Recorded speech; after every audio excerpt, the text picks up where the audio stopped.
Just because you get it doesn't mean that's the stop of learning. Because you can get your Green Beret, go through all that training, but if you don't do and exercise and practical application and keep studying and making yourself the best person you can be, you're just going to be a crappy Green Beret and a year later because you're dated.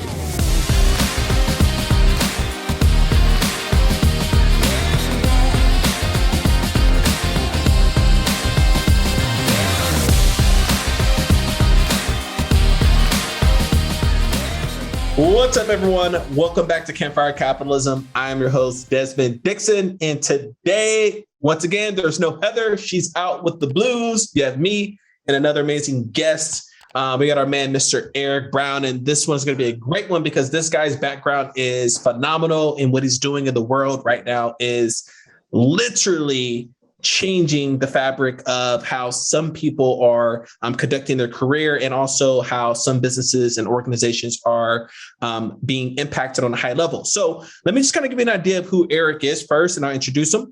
Eric Brown is a motivational and visionary leader with a robust 24-year military career. After starting in the U.S. Army, Eric quickly worked his way up from the lowest level to achieve status as a Green Beret in 2002, guys.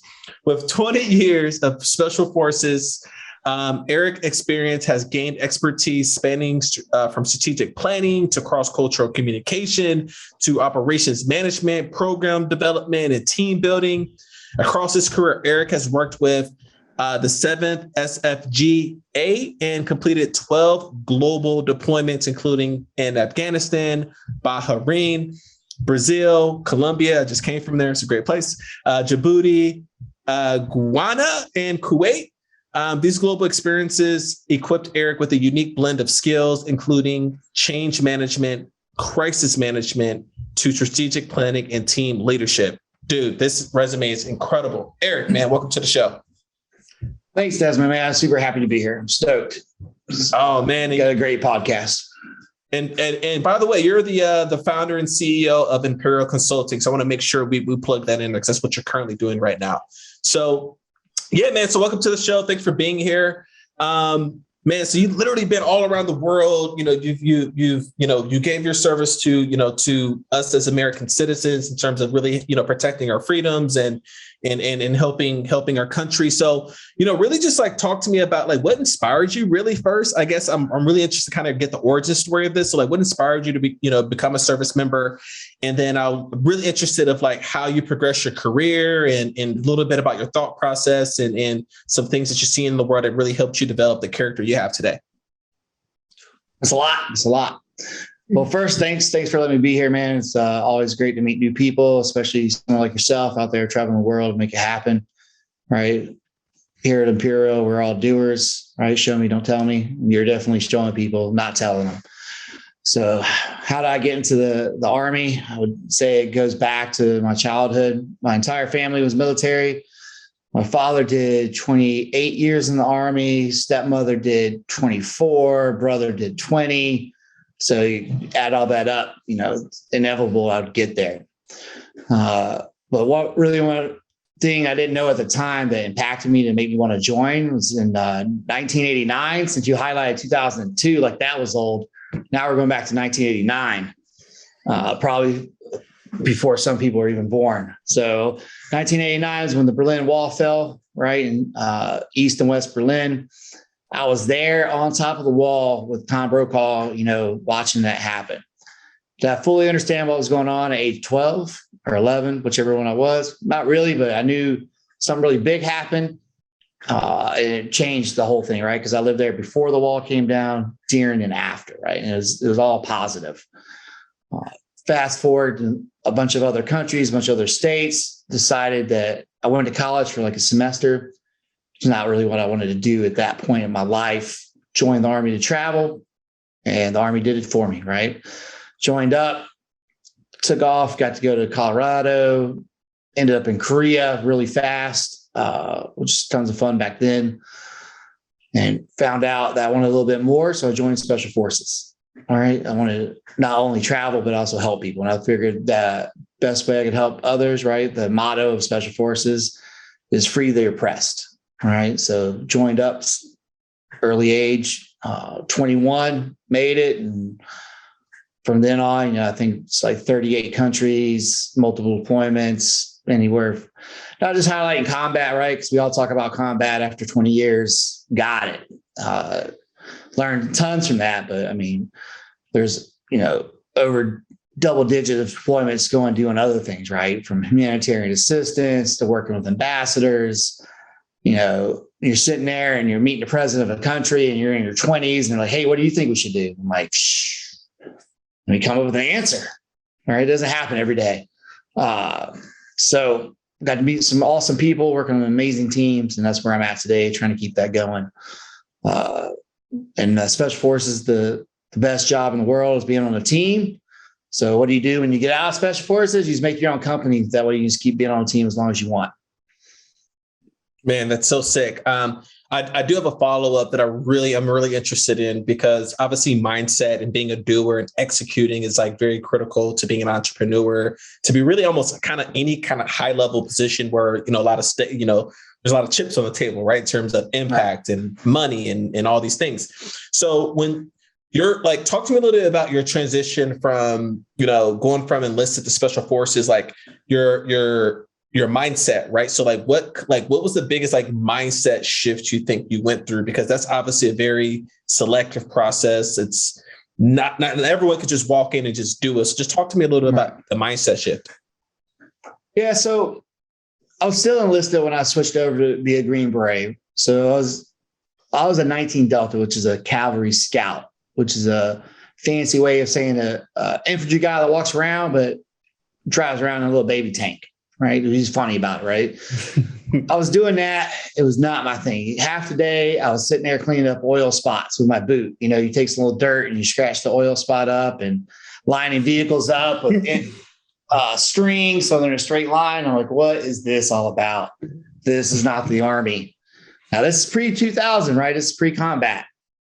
After that, it was game on for everyone. But pre-combat, there's some silliness going on. Okay. Mm-hmm. If you ever think if your dad made you go out and line up his car or something with a piece of string, so it's in a straight line with the garage. Mm-hmm. Yeah. So looked at Special Forces and I was like, they're traveling, they're helping people. Let me go try that out. So you go and sign up, you jet out to a 21-day selection process.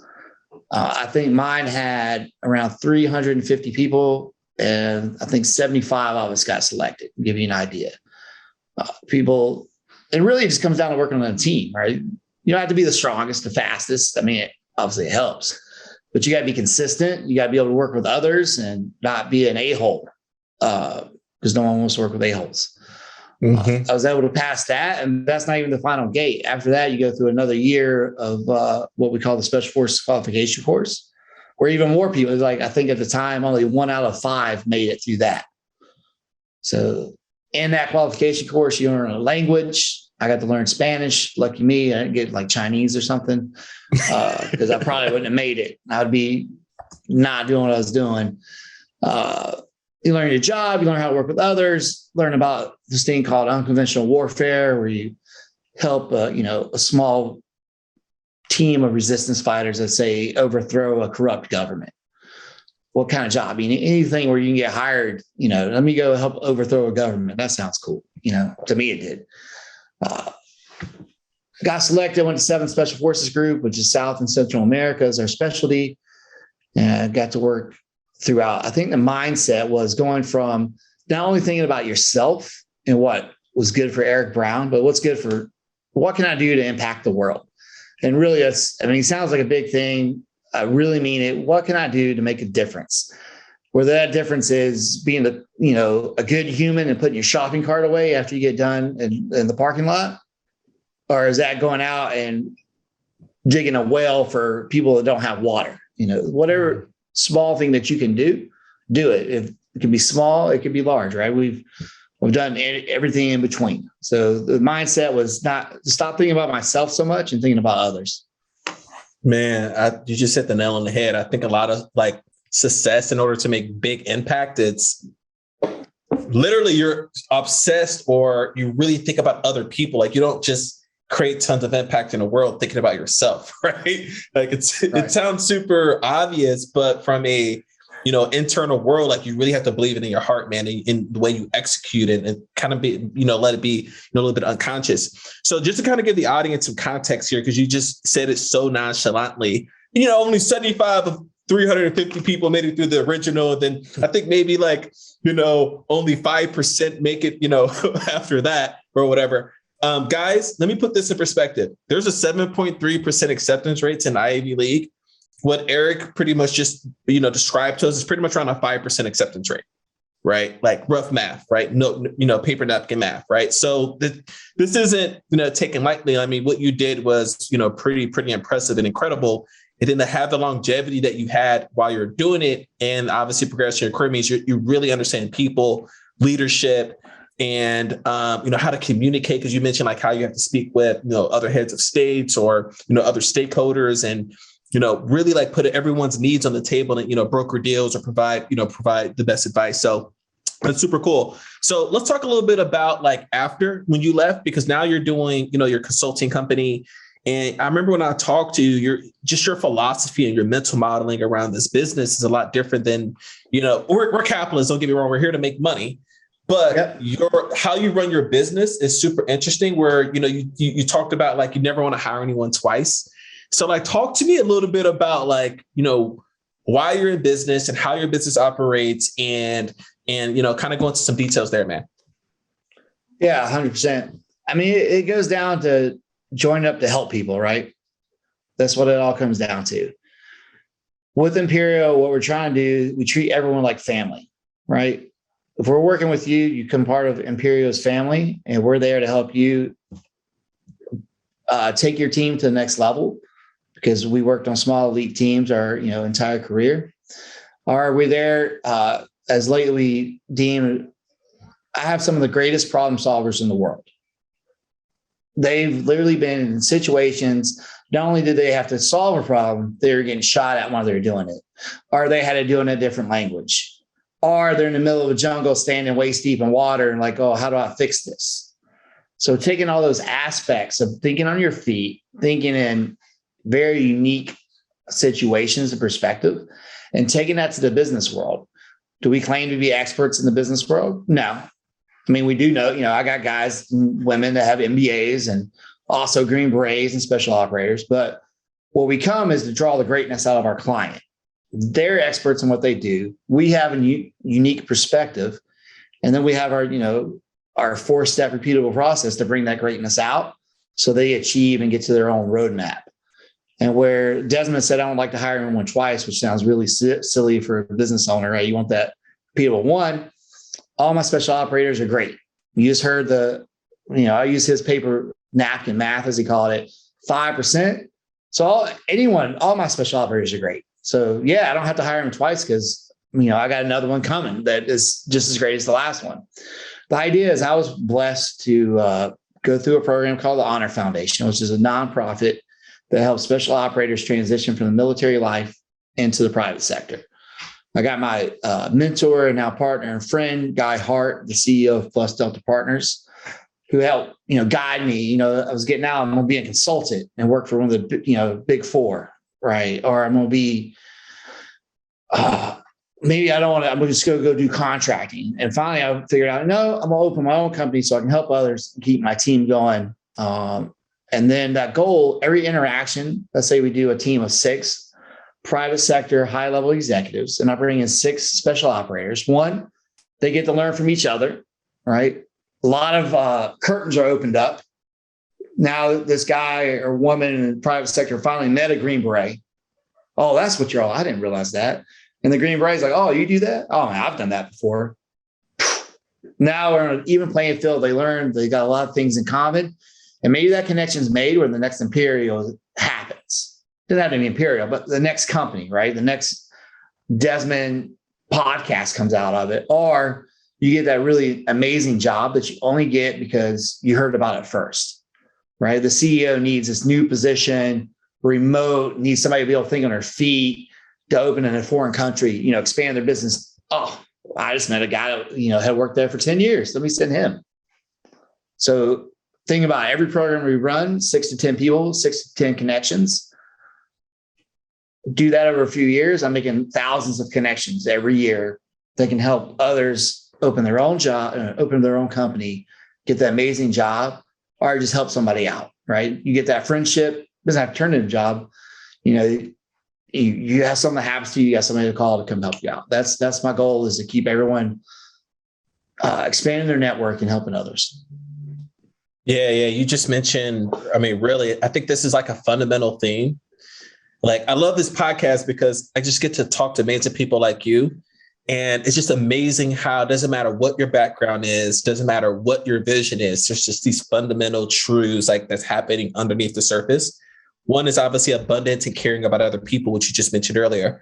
Another one was like the power of like connections, right? Like, it's not always about like a transactional relationship. It's like, hey, how can we be of service to each other? How can I generally, be of value to you? How you can be of value to me, and play the long game, right? I think that's super important to bring up because, when you're first starting on an entrepreneurship or really just like life experience, everything in a way, like growing up with a consumer economy where everything is kind of transactional, right? Yeah. Quick dopamine hits.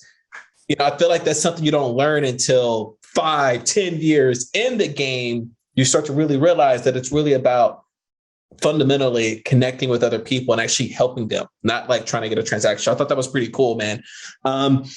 So you're doing this. I love the ripple effect this causes, Eric, because let's just say that you help someone start, you gave them an introduction, that introduction turns to them starting their own company.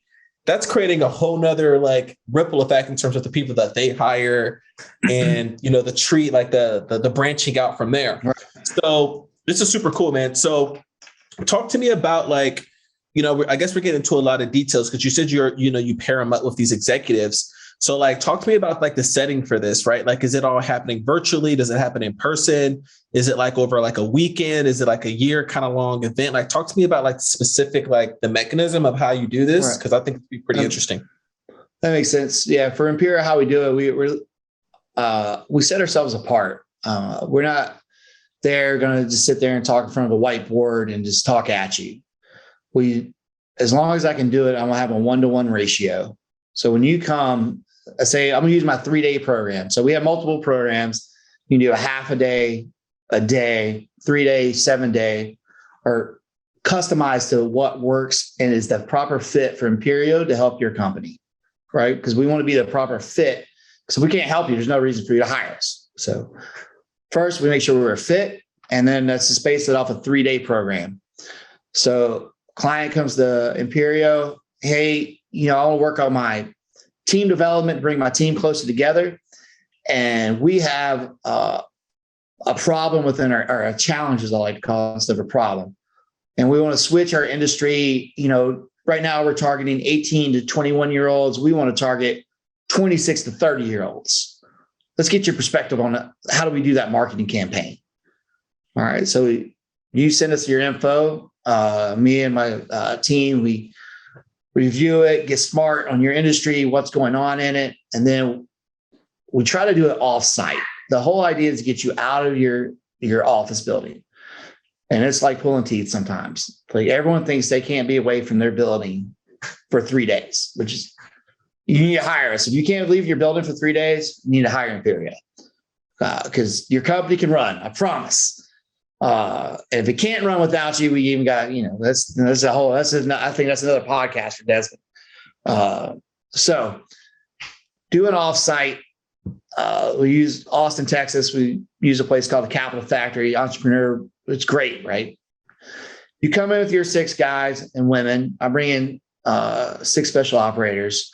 And you start off immediately, day one, shared experience, and everyone introduces themselves, but at a deeper level than, hey, my name's Eric, and this is Desmond. I'll tell you exactly what Eric is, where I came from, and what I'm all about in a more in-depth introduction. And then we jump straight into what we call a stressor, which sounds scary, but it's not.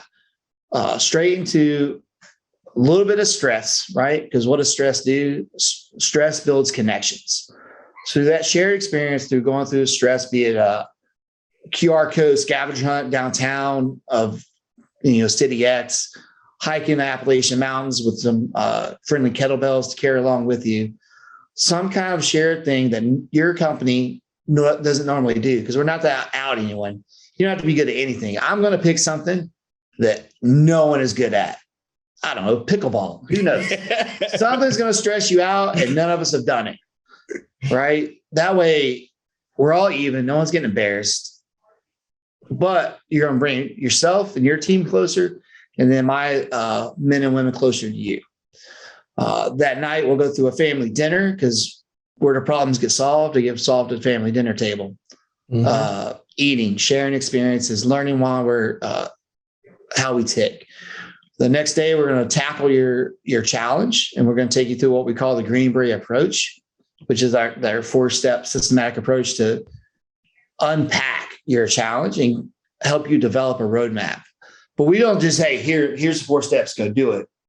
We pair you up with your Green Beret, and you, him, and her break off, and you go in your own planning cell, and they take you through the steps. They're right there with you. Right. That way you're learning together. Come back. We'll do a brief back, present back to, I bring in a senior CEO, 18 plus years of experience, whoever the senior person of that company they want to deem, and then a senior military person, be it myself or someone else. You brief it back, we give feedback, and then we always tell you can work with us Wednesday, Thursday, and Friday, and implement your own roadmap on Monday that you came up with, that we drew out of you through special operation techniques. And not only did you do that, you also got 6 more friends, and we're a phone call away to come back and follow up in a few months to help tweak it. So really it comes down to hiring Imperio, you're getting new family members, sharing our perspective, and giving you a roadmap to move forward, whether it be an opportunity or a challenge you want to conquer, or you just want to bring your team closer together. Because I'll tell you, after being myself and colleagues, we have 2 decades at least of operating on small elite teams, right? If you and not, this will sound silly, and my buddies will make other Green Berets make fun of me for saying this, but if you watch the movies and the phone goes off, that red phone, and they're like, hey, we need this team, and they come in on ropes and breaking windows, I mean, that was us. Right? Dude on horn, that's us. So, hey, you want to solve a demographic general of how to get, we'll figure something out. If I can figure out how to raid a building and rescue a hostage without killing anyone, man, we can talk about demographic change. That's no one's shooting at me. I get to eat. We got all the resources. We're here for you, man. That's so rich.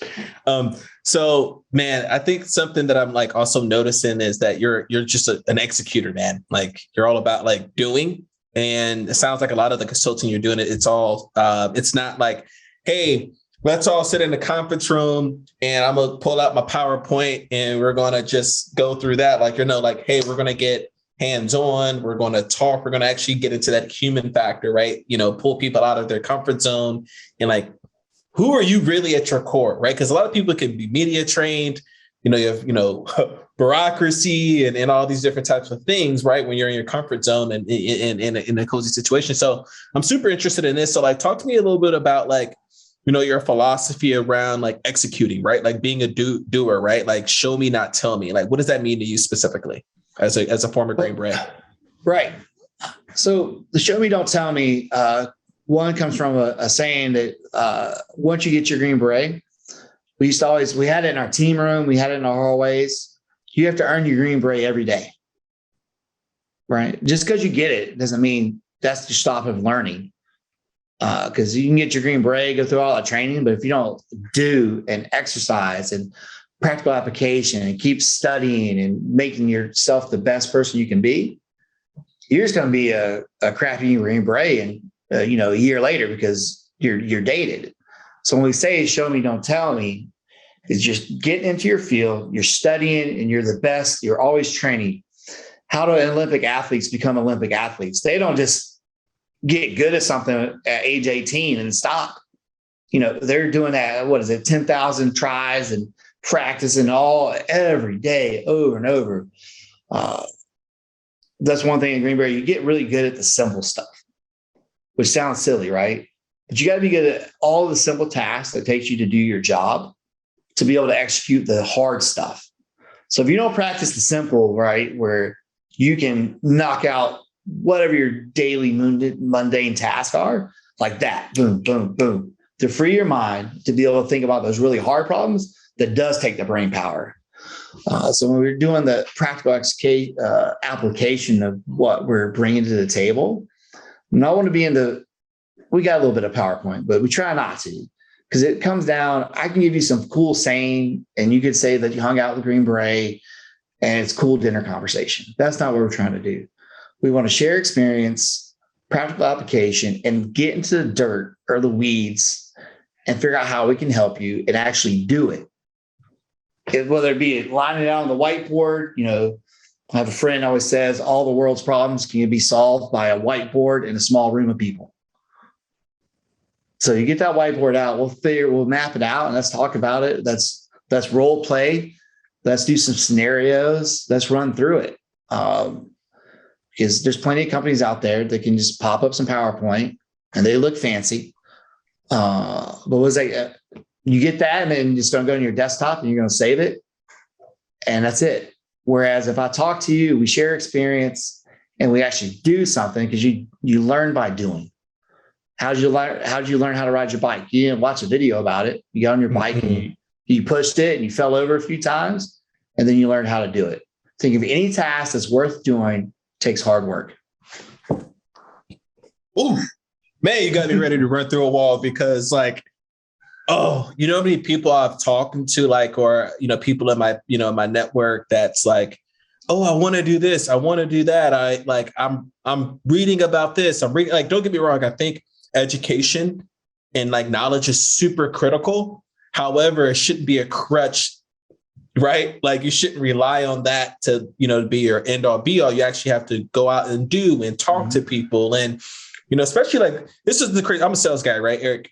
And every time I talk to someone who's like, oh, I need more revenue, or I need this, I need that, I'm like, are you talking to people? Are you going to talk to your customers? Yeah, it's cool. I'm glad you're talking to me, but are you talking to the people that you want to impact, right? And are you scheming in a dark room trying to figure out how to take more money from people, right? It sounds pretty crazy, but when you look at it objectively as a third party person looking outside, looking in, I mean, those are some behaviors that I see at all levels, from solopreneurs all the way up to corporations. I've been in plenty of corporate conference rooms where it's a bunch of people just scheming around a table, and it's go out and talk to people, man. That's it. Be in action. It's cool to whiteboard things out, but don't consume yourself with that, right? So there were some interesting things that you said there too that I thought was pretty fascinating. I think the biggest one was, where you were talking about essentially with the mantra, right? Hey, do the little things, get that stuff done every single day. And I think that's so relatable to almost anything in life, right? That you want to be really great at, because obviously you're going to suck at it at first. And you might have that first exponential growth where you go from sucking really bad to, oh, wow, this is I could do this. But then you have to be consistent and not see yourself progress until you reach that other that other side of the S curve, right? Again.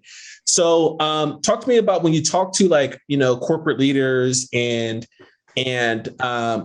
obviously they are aware of it to a certain degree, but obviously we always hit new plateaus as we hit new levels as a company.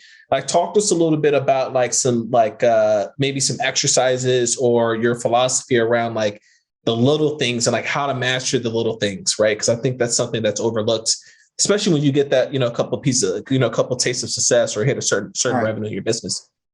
Yeah, 100%. I mean, if we're working with the CEO and chief operating officer of a company, they've made it, right? They're at the top of their game. They didn't get there because they were horrible. They know what they're doing. They're good at their job. And how do you tweak that? Well, if you go on from what you said, Desmond, going back to the basics, sometimes you get into just your own routine and you start overlooking little things because, oh, I got that. I got this. One thing, before you go into a meeting, do you write down what your agenda is before you go in there? Did you study that? Yeah, we've been doing this for 20 years, but hey, who am I meeting with? what's the purpose of this meeting? What do I want to get out of this meeting? And then, how can I make this the best meeting and the best use of my time? Time is that's what everyone can't get enough of, right? You can't redo time. So exercise of being very precise of what you're going to do for the day. Do you review your calendar before the week starts? Do you have it organized? How do you organize your calendar? How does your secretary or executive assistant organize it for you so your time is best used, right? I had one business owner says he doesn't do anything unless it makes him money, right? So during his day where he's working with his people and he really cares about his folks, but they need him to come in and close the deal. So if it's not coming in to close the deal for his particular thing, he wants his guys and girls running it. So scenario-based exercise, one, planning. The other, I think I said before, the role playing. How often do you get into a room and like role play, like for you as sales? How do you teach somebody to do a cold call? When's the last time you taught a class of, all right, you'll get Joe Smith on the phone. How do you get him not to hang up? Because we all do it, right? If you get that call, hi, I'm click.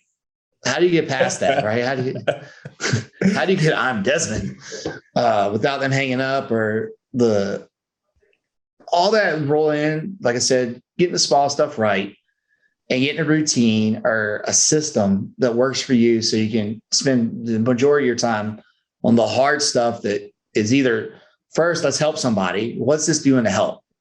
My partner, Guy Hart, has a great thing, the double bottom line, because you said it, right? You're a capitalist. So we got to eat, right? You got to eat, feed your family, and live the life that you want to live. Then on the other side, which holds this side up, from here, what holds this up? You always got that pyramid, and all that stuff in the bottom and the water or the iceberg. What holds that up is what you're doing is you're helping folks. You're making the world better. Because if you're making the world better, it'll hold up and you'll eat. We always say, if you take care of your people will take care of you. So everything you do, if you think, well, how, is Desmond good today? When you actually ask the person when you come to work, hey, Desmond, how's it going? And you get that, and you don't keep going. You stop and like, oh, what happened, man? What happened? Oh, this weekend, my car blew up. You're like, oh my God. But some people be like, hey, how you doing? They're not even like stopping. They know they're supposed to say, hey, how you doing? But they're just moving on. But you got to watch those facial reactions when you see that little thing, you're like, and people will love you forever. You actually stop, engage, be like, something's wrong. Or maybe something's great. Hey, yeah, I'm off today. Why? I just found out I'm having a kid. And it's the most beautiful thing I've ever wanted to do. You're like, go home, get out of here. Go live that moment. We actually kicked somebody out when I was still in the military. We were getting briefed by our, people who work for us. And we could tell one guy was a little off. That was always a great briefer. And he finished, we're like, hey, what's going on, man? Found out his father-in-law died. His mom had come in to watch the kids so he could give this brief. And his wife was dealing with her father's death. We're like, why are you here? And what did we do wrong to make you think that you had to be here for this brief instead of take care of that? Getting that message across when life happens, go do your life. Business will be here. Don't worry about it. Well, that's why I say the business will keep going no matter what, right? Especially in the Army. Big Army will keep going. Your business will keep going. That's why you hire amazing people. So either you can take care of your own life or they can go take care of their life events.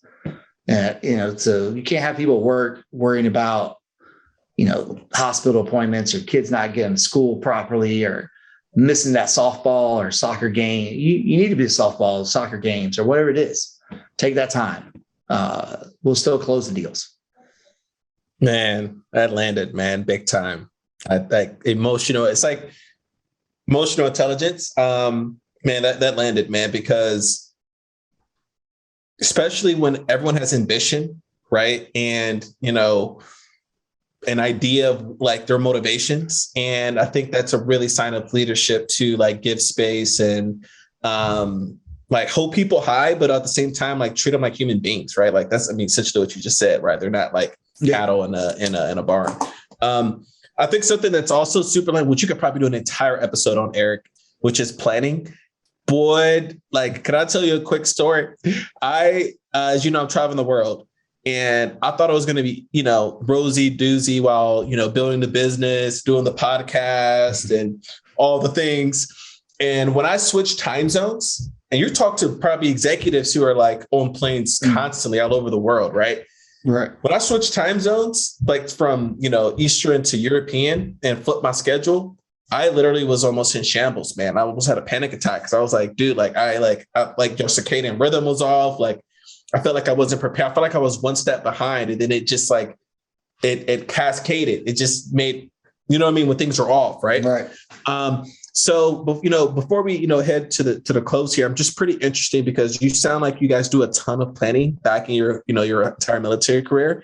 Obviously, you guys do out scenarios. I think that, it's something, common to be like, this is not the right terminology, but I always call it war gaming. Like, okay, if we do this, what happens with this? What happens with this? What happens with this? Like, what is this? What are the effects of this decision? And then how will we mental model the stuff out?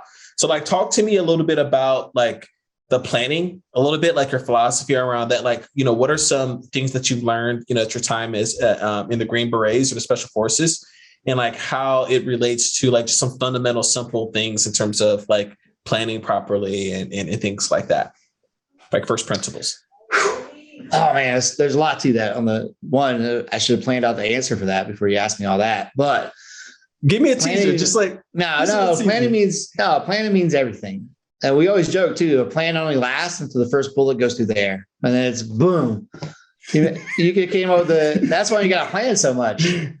You have a perfect sales pitch made for person A. You went to the boardroom and person C showed up. Oh. So when it comes to planning, one, have a plan. No matter how simple it is, have a plan. And then when you're planning through it, just like you said, what if this happens? Well, we call them in the Army branches and sequels, right? Branches and sequels. It branches off if you go A to B, and at B, it branches this way or it branches that way. Sometimes it doubles. And what we call them are courses of action. So when we take the client through, we have them come up with 3 courses of action, right? Because in the Army, there's always 3. I don't know who made that rule, but there's always 3 courses. There's more, obviously. But each group gets a different set of planning criteria. I don't know, maybe talking about in your sales life, do you ever change the criteria? So you have one group go, okay, this group, you have all the resources in the world. Well, I call that unconstrained planning, and it blows people's minds. Oh, I can't do that. We only have this much money. No. You got all the money in the world, all the resources, all the logistics.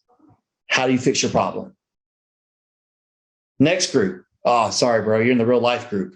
You do got that budget. You only got X amount of people, right? And then whatever other can, hey, you know what? Now, normally we use land transportation to ship our stuff. You can only use air. You're not allowed to use no land, only air trans. And come up with that solution to fix your problem and present it back to your senior person. And that way they get a different perspective, especially on the unconstrained. No one ever takes the gloves off. They always are so stuck. Like, I only have $1.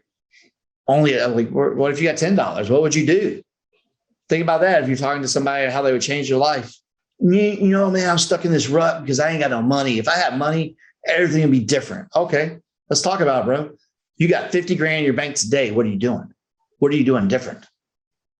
Right? Are you still getting up and going to do what you do? No, hopefully you're going to go do something different because now you have the resources to do it.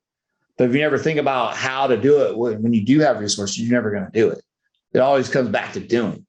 Right? You wanted to start a podcast, you had to go buy the equipment, you had to jump off.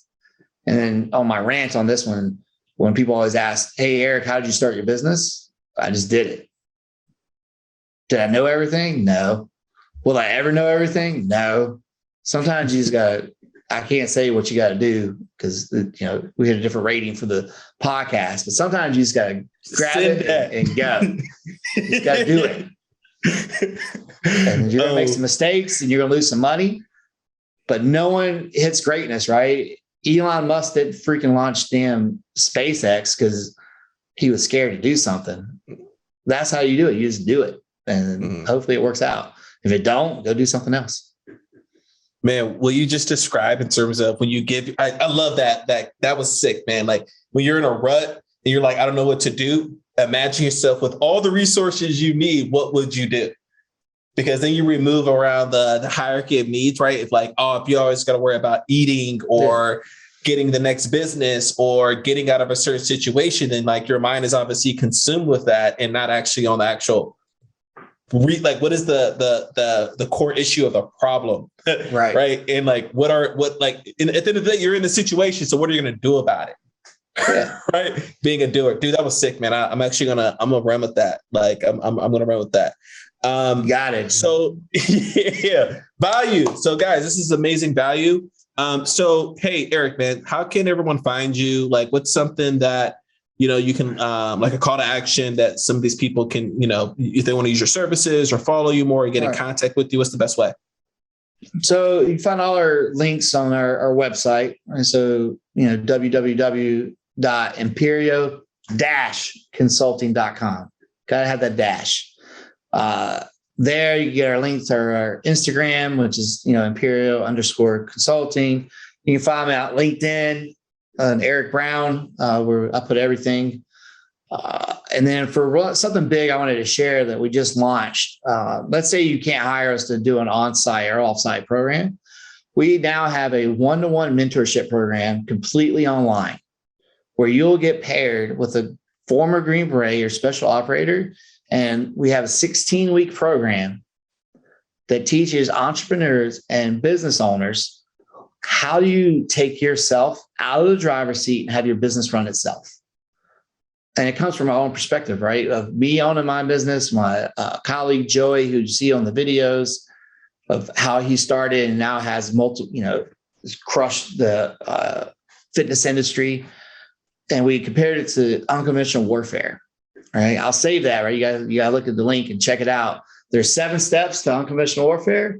And we took the 7 steps and apply it to entrepreneurship and how you take yourself out of the driver's seat and have your business run itself. Sign up.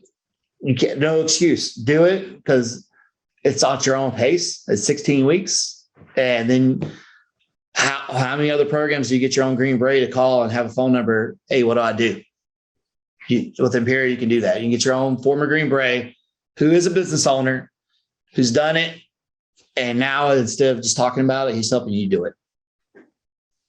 Love it. And by this time this episode comes out, we will have that link. So all the links will be in the show notes, guys. Eric, this was great. I really appreciate you for coming on the show, providing us some value. And yeah, man, this was awesome. I appreciate it, Desmond. Next time, let me know. Since you're overseas, just invite me over, man. I could just got on a plane. We could do it in person. Yeah. Hey, we got plenty of time, man. We'll definitely meet up at a random city. I love that kind of stuff. So, guys, welcome to the end of the show. You made it. Thank you for giving us once again your most precious resource on the planet, which is your time. Really appreciate it. And don't forget to leave us a rating or review. If you want to come to the sandbox, go to campfirecapitalism.com/guest. Don't forget to go check out Mr. Eric Brown's website, the Green Beret program. That sounds really interesting. I definitely want to, introduce that to some people in my network. If you know someone that might be interested in as well, pass this episode forward and let's provide some value together. Thank you for coming to the campfire, and we'll see you in the next episode. Peace.